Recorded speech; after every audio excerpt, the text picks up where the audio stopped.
Hey guys, it's Kevin, my review for the latest Netflix miniseries, that of course being When They See Us. And what When They See Us is essentially about is it tells the true story of the Central Park Five. They were five teenage boys basically just living their life, and unfortunately one night though they were in the wrong place at the wrong time. They were just going along.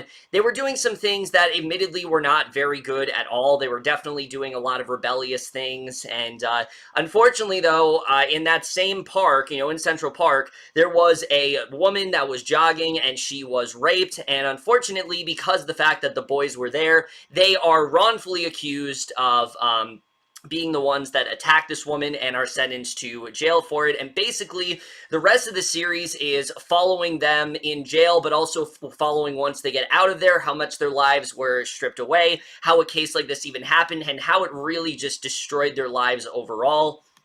And I was very intrigued to see the series, to say the least. I mean, this is the kind of stuff that I find extremely compelling, but also stories that I think need to be told. I mean, this was one that I wasn't really all that familiar with. I really did not know much about the Central Park Five, but once I started to look further into it, I thought this definitely is a case that should be explored, and I'm glad that it really was turned into a limited series overall. Ava DuVernay, on the other hand, is not really someone that I think that highly of, in terms of, directing and things like that. Like, I really like Selma, and A Wrinkle in Time I didn't think was very good.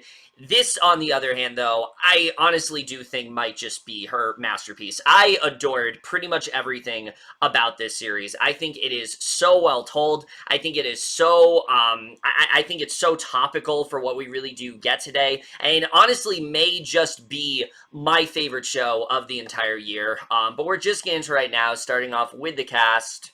And easily, that is one of the best things about this entire show. Every single performance here, I think, is top-notch. They're all giving the performances of their life here, and everyone, I think, is worth, respecting. I think everyone did such a great job honoring these true characters and, what they went through and things like that. And with a cast this large, it's hard to pick out a standout, but really I think the person that deserves the most credibility and the person that absolutely this Emmy season should not be overlooked. I mean, none of them should, but especially this one person I'm talking about, and that of course is Jerome as the character of, well, not character, but as the person Corey Wise.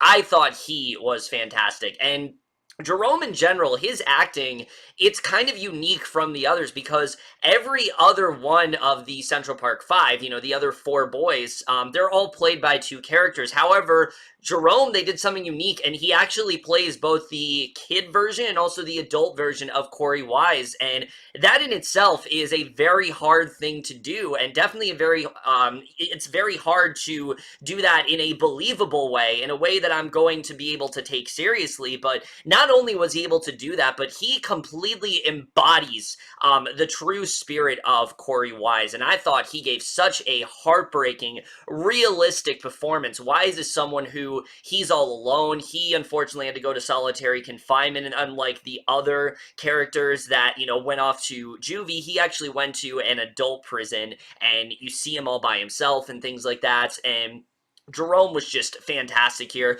especially shines, I think, as the adult version of himself, though. He's great as the kid version, but once he's the adult version, him sort of, reconciling with things and him trying to get through it, it's just extremely emotional to watch, but he really rose to the occasion. And look, I've seen him in other things before, like Moonlight, and he's done a very good job there, but Jesus Christ, this kid is fantastic. He has a huge, bright future ahead of him. I cannot wait to see where he's going to go, and he just absolutely stunned me here. Like I said, there's a lot of great performances in the show, but I think out of everyone, his is definitely the best for sure. I absolutely adored his performance here. That being said, though, the other four boys are also all fantastic. A big standout for me, actually, was Caleel Herisse, who played the younger version of Antron McCrae. I thought he was fantastic. He has one scene especially that I think is so great, absolutely really wrecked me emotionally. He did such a great job. Freddy Myers, I thought, was also really great here as the adult version of Raymond. I mean, most of the third episode focuses on his character, and I thought he did such an an incredible job here. All four of them just work so well together. They really do have really good chemistry. But again, they're not friends. Like, that's important to note. These five boys actually were not friends. They just happened to be within the same location, and they actually didn't know each other. But seeing the bond that they basically have to form because of this, I thought was really well done, and I thought they all did a really great job. And then the adults as well, all of them are fantastic. I have to say, though, this might just be the best work I have seen from Niecy Nash. I thought she, out of all the adults, was the huge standout here. I was so impressed by her. I really have never seen her quite this good before. And Nash has talked before how she's trying to get away from playing these, very basic, stereotypical, sort of, loudmouth black women that she's been known to play in, like, Scream Queens and things like that. And after seeing this, it's definitely the right choice, because I think she has a lot more range in her than I think anyone has ever given her credit for. The rest of the cast, though, all of them do a great job. Michael K. Williams is as good as he's ever been. Vera Farmiga and Felicity Huffman do a really great job here. John Leguizamo. Really everyone is just absolutely fantastic within this cast.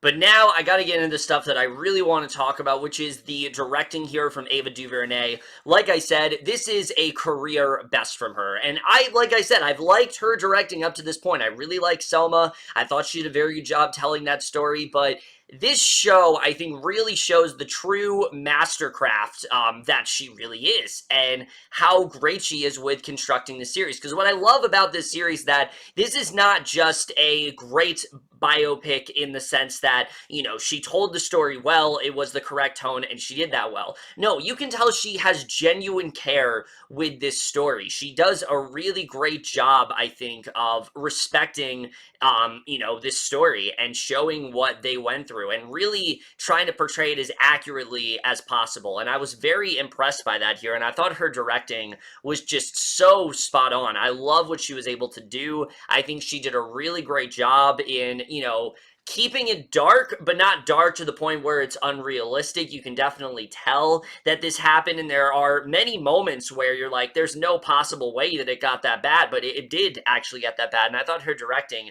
was so spot on in that regard, and I just can't praise her enough. And thankfully, she also did write the show as well. And like I said, I think that was definitely the right choice for sure, because again, you just see the care she really does have with this story. One of the best things I think about this show is that all 5 of the Central Park 5 are still around today, and they were very heavily involved with this. Like, they were on set when they were, making the show. When they were doing the table read, they were there and things like that. So you can tell that she got a lot of research into who all 5 of them were, and that's something she does very well. She doesn't just portray them as 5 just random, boys who were subjected to this. No, she portrays them as these were 5 people who had futures, who had dreams. I mean, these were not like 20-something-year-olds. They were in high school. They were very young. Hell, one of them was even 14, and yet they were subjected to just this utter monstrosity of a situation that was almost completely out of their control, and it's just very unfortunate what ended up happening to them. But what I also like is that she doesn't portray them as these perfect people either. Like, she shows why they were subjected to this. They were not in the best, state mentally. They were acting out. They did have, a lot of them did actually have criminal records, and you definitely do see why. Obviously, they were not involved in this situation, though. They didn't even see this woman get raped. When the officers are telling them about it, they have no idea what they're actually talking about. And that's something I thought was very well done here, is that they do a good job with respecting them, but not trying to portray them as someone who are better than they really are. They really do show just how they weren't supposed to be in this kind of situation. I have to say, the level of disrespect that these 5 boys received, I mean, it is just, it appalled me. It utterly appalled me. It really disgusted me. Because, look, I get it, that they're trying to solve this case. They're trying to solve it as best as they can. They're obviously trying to get this done as swiftly as possible. But they don't even try. I mean, the second that this happens, and they realize that, oh, there were 5 black boys in 5 people of color, 4 of them being black, 1 of them being Hispanic. They were in the park. They, for some reason, have to be connected to this. They don't even try to think of any alternate suspects or any sort of reason why. They just, for some reason, want to create this narrative. And it's so fucked up when you really do think about it. And look, a lot of people say the criminal justice system is very fair. This series very much tells you otherwise. I really don't think it's as fair as a system as people do not think it is. I mean, people really do make it out to be, because this show, I mean, there are moments where we hear there wasn't really any evidence. There really was no evidence that tied them to this crime, but for some reason, they still ran with this story. People still believed them for some reason, mainly just because the media was telling you that, and that in itself is horrifying. The way that the media misleads people is something that very much it definitely did grab me here as well, because that still does happen today. How many stories have you heard that are misleading? How many stories have you heard that just don't completely add up? And you see that that is not something that was unique back then. It still very much does happen today, and that's something that is very horrifying about this, that something like this could very well still happen today. And that really is, I think, one of the best things about the show, is how topical it really all is. And just seeing what the lawmen and the officers and the detectives, the way they handle this situation, the way they treat these kids, I mean, it's just absolutely horrifying to watch. I mean, they go as far as to physically, like, push them against walls, slap them, doing whatever they can to get them to follow this story. Even if they weren't, you know, they're telling the truth. They are telling the truth, that they didn't know what happened. They are trying to make it so they did. They are doing whatever they can to try to create this narrative, because that's something that the public is just going to eat up. And seeing the blatant disrespect and the blatant disregard they had for any of these kids, I mean, it is baffling to me that they actually were there, and that they just were, that nobody ever second guessed this. I don't understand how that happened, but it did happen. And the moments where, the hardest moments, I think, in the show, I mean, the prison stuff, yeah, that's definitely very hard, but the hardest stuff, I think, for a lot of people are going to be the interrogation stuff. It is not what you're expecting. This is not your typical sort of interrogation. No, it is absolutely brutal to watch.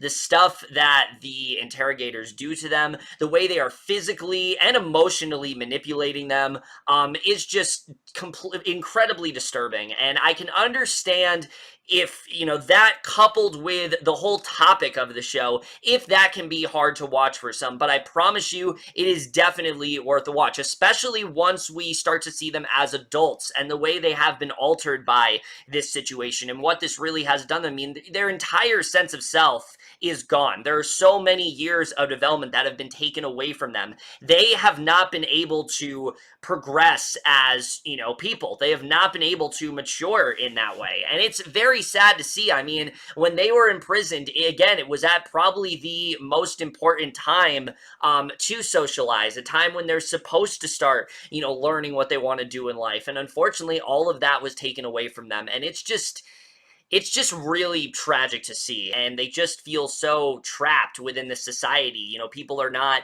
acting the way they are. They have to, you know, throw themselves into jobs. Some of them are trying to, you know, date and things like that. And it's just that their entire reputation has been ruined. And just seeing what happened, it is just utterly disgusting what these officers did to these 5 innocents. And just seeing the way they robbed them of their adolescence entirely. I mean, it's really hard to watch. And again, I can understand why people might not want to watch this show because of that, but trust me, it is absolutely worth it for sure. And they do such a great job with really diving into each one of these boys, seeing the futures that they had, seeing what they could have become.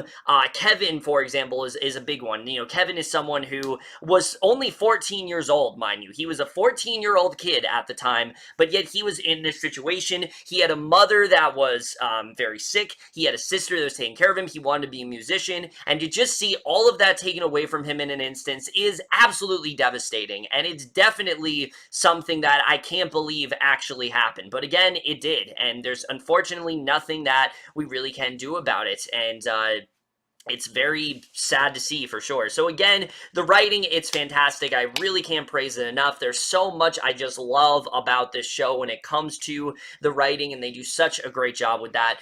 The cinematography in the show, though, I mean, it is masterfully done. I mean, this is not just basic, like, wide shots or things like that. All of that is great, for sure. They do a really great job with that stuff. But what really impressed me is the sense of tension. There is a sense of tension and urgency throughout this entire show, especially the moments in that interrogation room. I mean, there is a palpable sense of fear that you really do feel here. What the characters are feeling, you really do feel as well. And that really is communicated through the way the cinematography is done. It is so harrowing, and I think they did such a great job of that, particularly in the 4th episode of the show. I don't want to get into it, but there are so many shots there that are so masterful, and just in general, are some of the best I've seen in anything this year.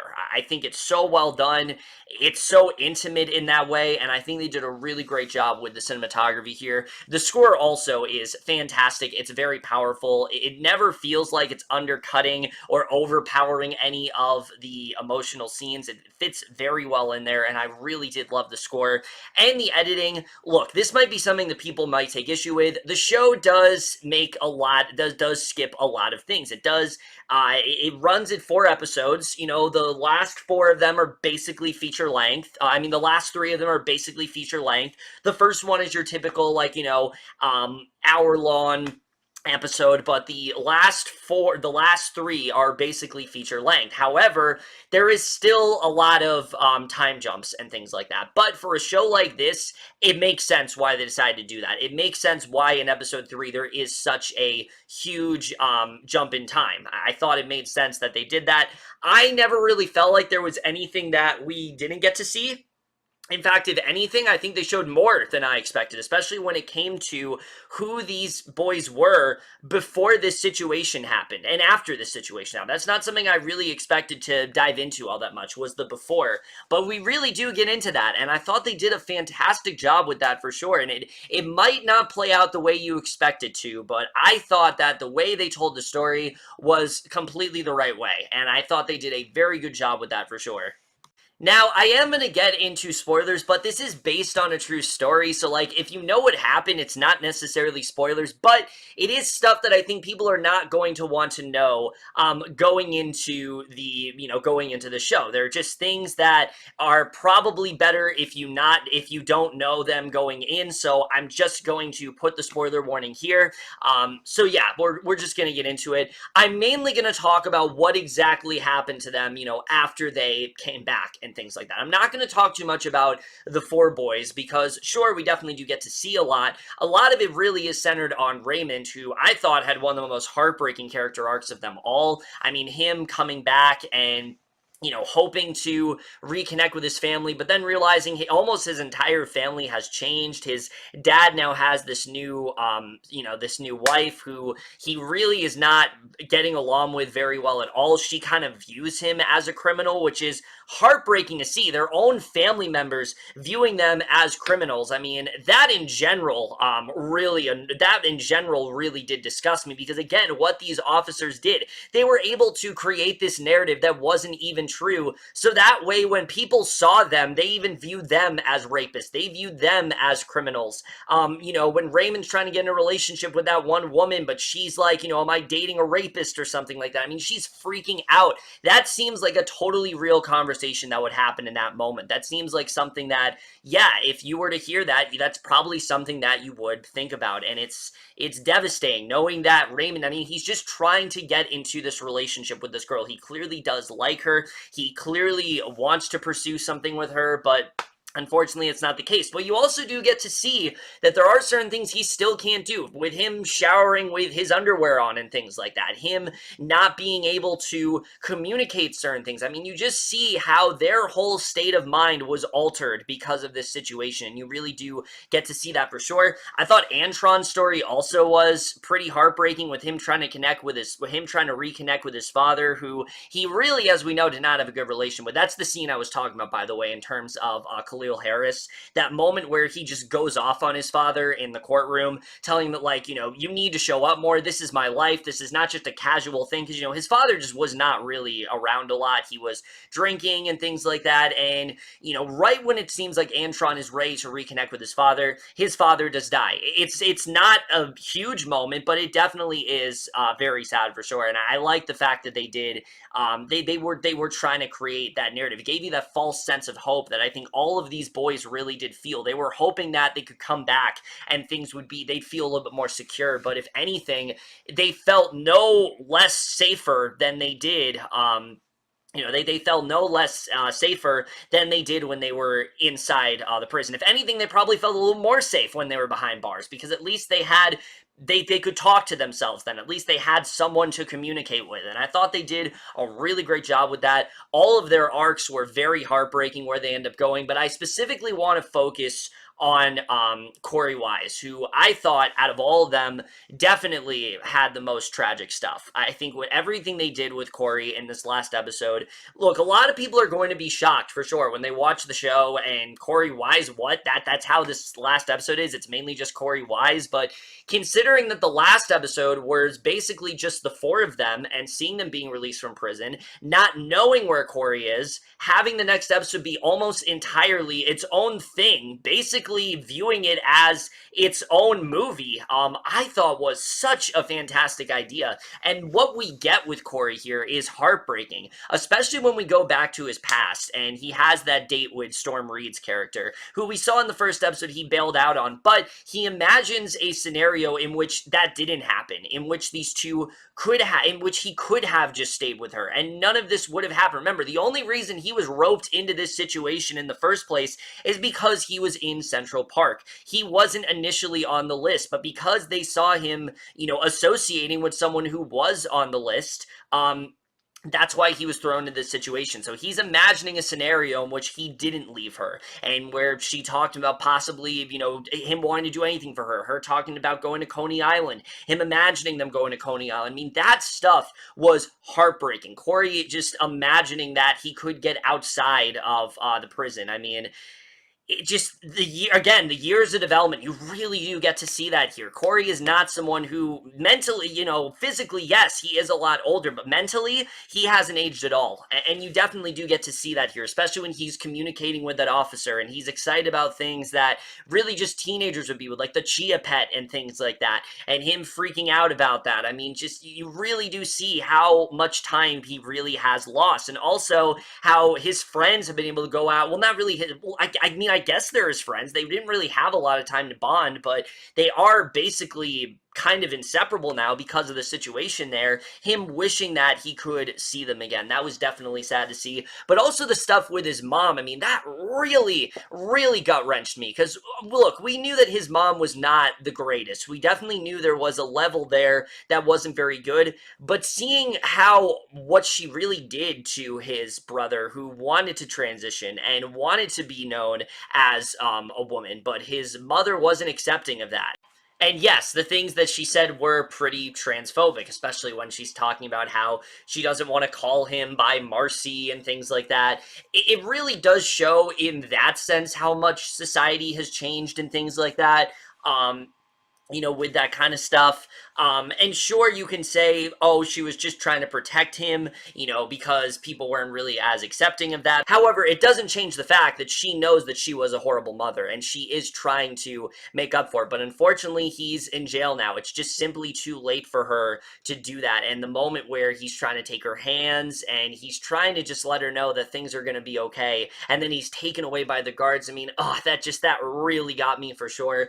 And Niecy Nash is acting, like I said, in that scene was just absolutely fantastic. I love the moment, though, where he does get to come back to her eventually, and you see that maybe they are going to try to, you know, again, reaffirm their relationship, which I really did love seeing, especially with his sister dead. It's very sad to hear for sure, but he really is trying to take that leap and reaffirm that relationship. And you can see that it really has made Niecy Nash's character really come to that realization as well, that she was such a terrible mother, because she's the one that got Marcy killed. That's why Marcy was killed, and it's definitely very sad to see for sure.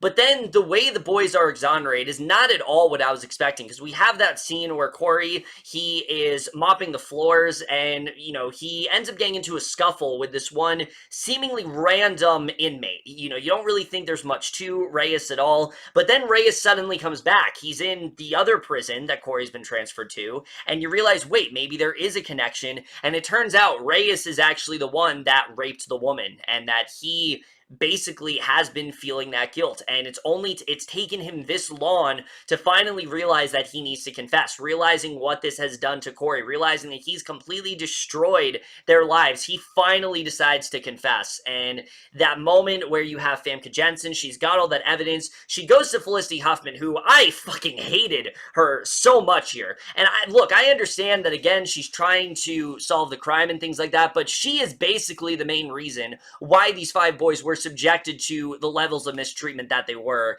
and I really could not stand the moment where she's like, oh, you know, there's still a connection here, the boys are still guilty. Again, she's painted this narrative. She does not want to deviate from this narrative. It shows that she's not even, you know, going by facts anymore. She's just creating possible scenarios in her head. She's theorizing, and it clearly isn't true. And I like the fact that Famke Janssen told her, you know, basically to just fuck off, and basically that, you know, whatever she's going to say is not credible to the actual situation.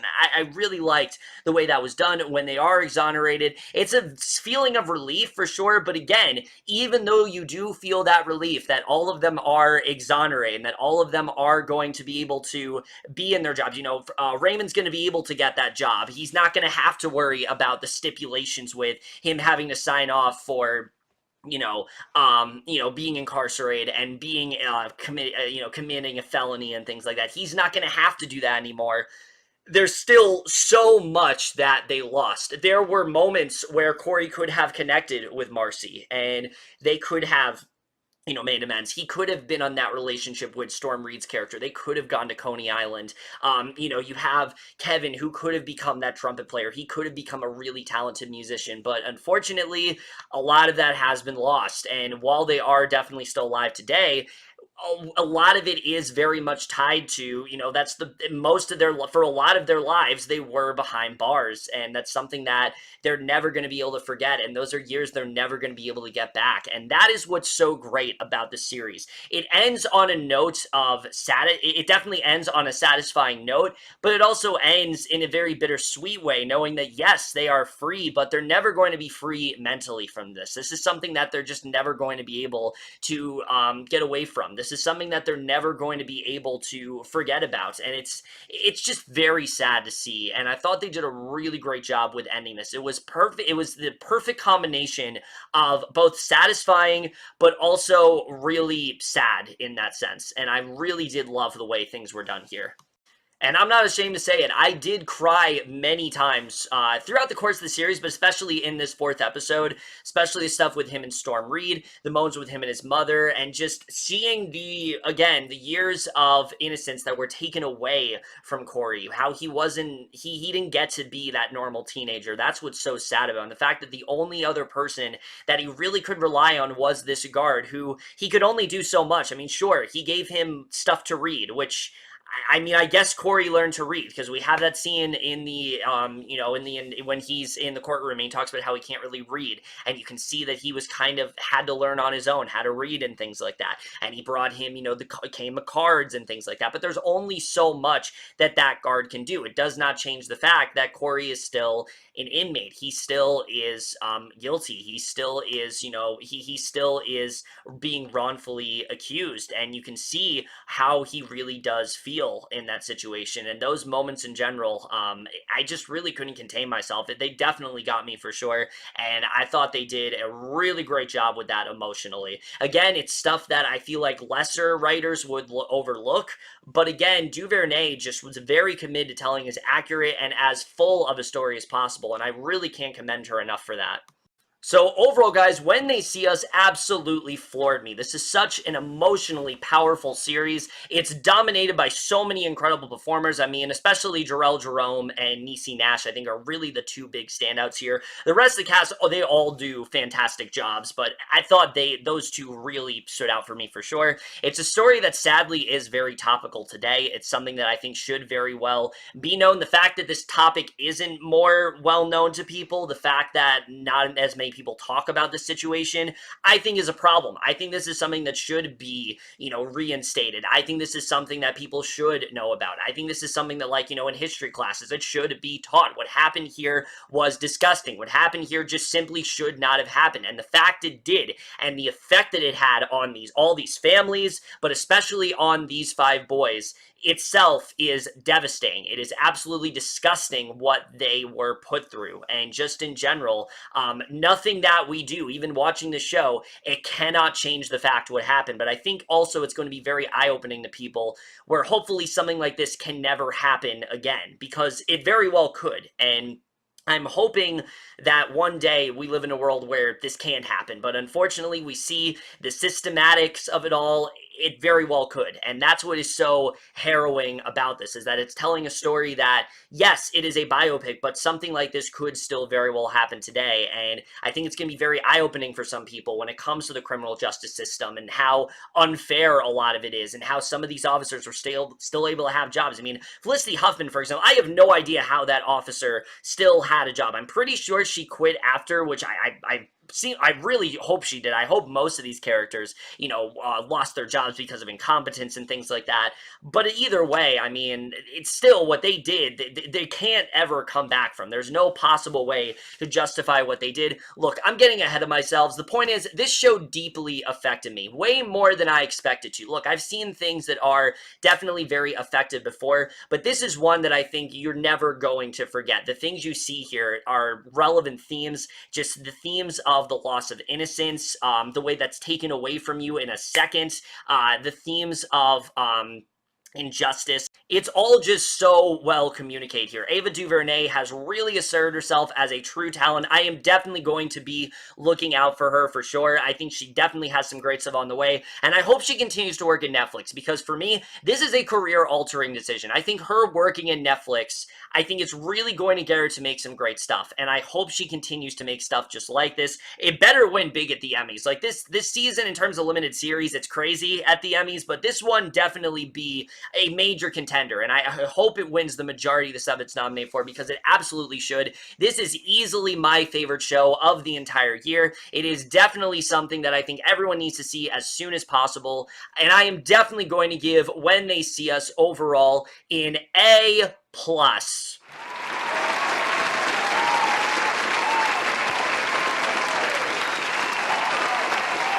Look, guys, I know this summer is extremely crowded. I know there's a lot coming out, and it's hard to keep up with it all, but trust me, this is one that you just cannot, overlook. This is one everyone needs to watch. I think this should be a must-watch for everyone. It's a required watch for everyone, and it's one you truly are never going to forget. And again, I can understand if it can be hard for some people, but trust me, it's something that you're going to watch, and you're going to be happy you did, for sure. But either way, guys, that's it for my review of When They See Us. Let me know if you guys saw this story overall, your thoughts in it. What did you think of this show? What did you think of, the way it was portrayed? Did you know about the Central Park 5? Did you think it was well portrayed here? All that kind of stuff. But that's it for this video. Hope you guys enjoy. We'll see you guys in my next video, and I will see you guys for that. Okay, bye.